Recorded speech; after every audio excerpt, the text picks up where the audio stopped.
बरगढ़ शह शह किन्नर कले देवी पूजा।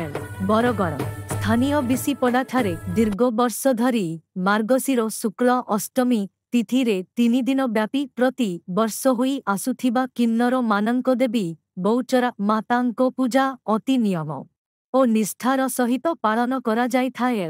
तेबे मुख्यकर्ता 3 दिन धरी हबिषान्न भोग प्रसाद सेवन करी पूजारे बसी थांती। माँ बौचरा देवींकु सहर परिक्रमा शोभायात्रा करा जाई समस्त किन्नर गीत नृत्यर ताले ताले नाची नाची परिक्रमा करिथांतिएल एवं मुख्य सेविका मांको कळस बोही परिक्रमा करिथांतिएल।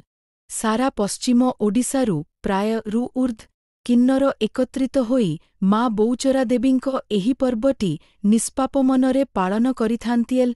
तेबे उक्त कार्यक्रम पाई बरगढ़ सहरर हेपी इभेंट नामक संस्था समस्त जिनिस जोगाइबारे सहयोग करिथाए।